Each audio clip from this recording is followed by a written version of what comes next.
السلام علیکم ویورز، آج پہلی بات محترمہ علیمہ خان کی طرف سے ہے۔ انہوں نے کہا ہے کہ جتنا ان کا خوف بڑھتا جا رہا ہے اسی حساب سے عمران خان پہ ظلم بڑھا رہے ہیں۔ ان کا خیال تھا عمران خان کو جیل میں بند کر کے ان کی زندگیاں آسان ہو جائیں گی، لیکن خوف کی وجہ سے ان کی نیندیں حرام ہو گئی۔ لیکن یہ ظلم کی جہاں تک ایک بات ہے، یہ میں نہیں کر رہا، تاریخ پوری اس بات کی گواہ ہے، جس کو میں سمرائز کر رہا ہوں۔ ساحر لدھیانوی صاحب کا ایک شعر ہے،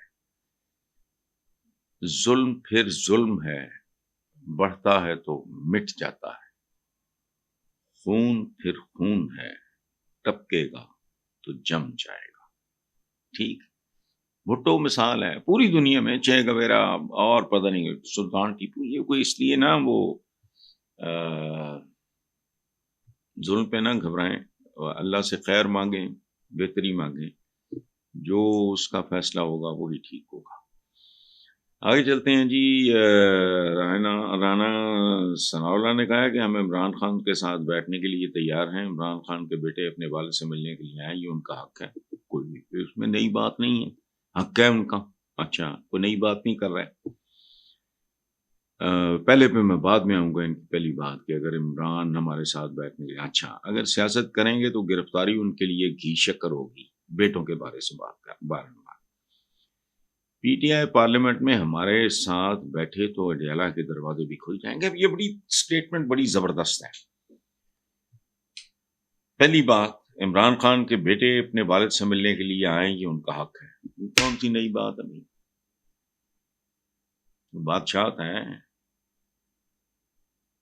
شیاطین کی حکمرانی ہے، نارمل بات ہے۔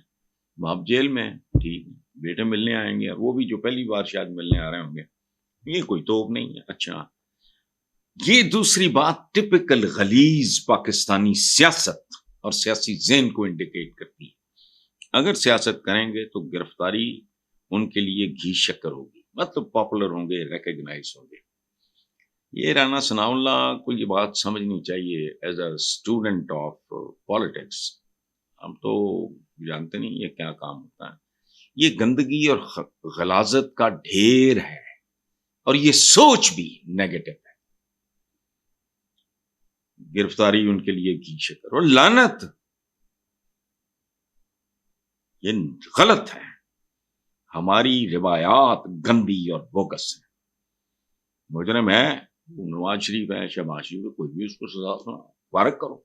یہ تھوڑی ہے کہ عدلیہ کے چہرے پہ بھی کالک مل دو، اور اگر کوئی بندہ یا بندے کچھ ایسے ہیں جنہوں نے ملک کو لوٹا ہے تو آپ ان کو یہ جو ہے نا، مثلا خود رانا ثناء اللہ، میں بات کر رہا ہوں نا، پی ٹی آئی کی حکومت، رانا ثناء اللہ کو پکڑا گیا، مجھے نہیں یاد کسی نے میری طرح احتجاج کیا اور ٹھوک کے رکھا ہو پی ٹی آئی کو۔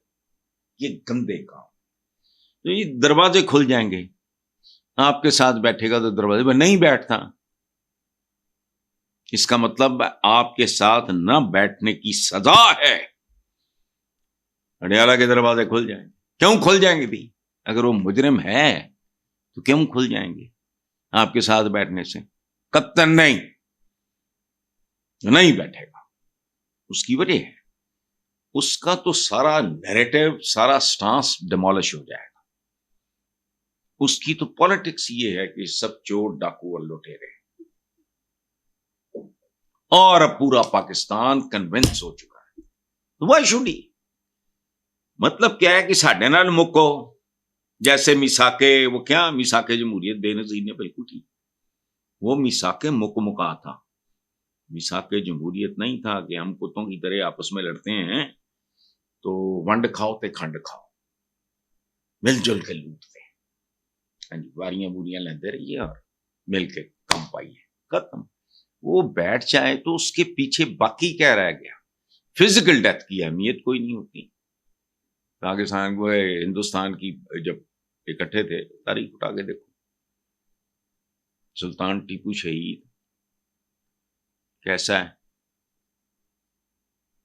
تو اس لیے یہ فضول بات ہے، اڈیالہ کے دروازے کھل جائیں گے، اس کا مطلب ہے وہ اڈیالہ میں کسی جرم کی وجہ سے نہیں ہے۔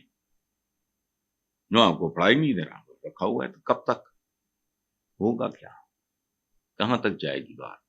اور یہ میں کوئی نئی بات نہیں کر رہا.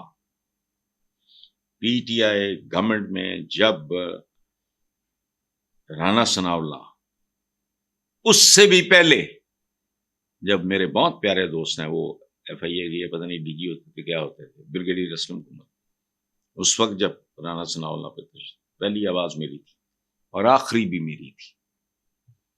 جب پی ٹی آئی کے زمانے میں، وہ پی ٹی آئی کے زمانے سے پہلے کی بات ہے، اس وقت پتہ نہیں پرویز مشرف صاحب کی، جن کو میں بہت پسند کرتا تھا، آج بھی کرتا ہوں، تو میں نے پروٹیسٹ کیا تھا. ان کو 21 زخم لگے تھے. میرے کالم کا عنوان تھا 21 توپوں کی سلامی ہوتی ہے، 21 زخموں کی سلامی. جب ان کو پی ٹی آئی کے دور میں رانا ثناء اللہ کو پکڑا گیا، میرے نہیں پتا کہ نون لیگی جڑے چمچے کٹچے بہت لگے پھر دے کسی نے اتنی طاقت پر سب سے پہلے آواز اٹھائی ہوئی، وہ تو بعد میں بھی نہیں آ. لیکن یہ فضول بات ہے، انڈیا کے دروازے بھی کھل جائیں گے. یعنی یہ مسئلہ، یہ مطلب کی ہے، عام آدمی اس کو کیسے دیکھے گا؟ میرے جیسا جاہل ان پڑھ آدمی اس کو کیسے دیکھے گا؟ کیوں ہو باقی سارا کچھ تو بکواس ہی ہے. اصل گل یہ ہے کہ ساڈے نہ بیٹھے، ساڈے نہ مکے، جویں پیپلز پارٹی اور نون لیگ مکی تھی، اور نام کیا دیا تھا؟ میثاق جمہوریت. اب چلتے ہیں آگے. عمران خان نے اپنے بیٹوں قاسم اور سلمان کے سیاست میں آنے کی خبروں کی تردید کرتے ہوئے کہا ہے کہ میرے بیٹے سیاست میں نہیں آئیں گے. ٹھنڈ پہ گئی ہوں. جو بہت سے لوگ ہمیں بھونک رہے تھے، میں اس وقت بھی کہتا تھا وہ یار جسٹ ویٹ، وہ آپ کو اگر ملنے آ رہے ہیں تو بات کی بات ہے. موروثیت پاکستان کی سب سے بڑی لعنت تھی، موروثیت.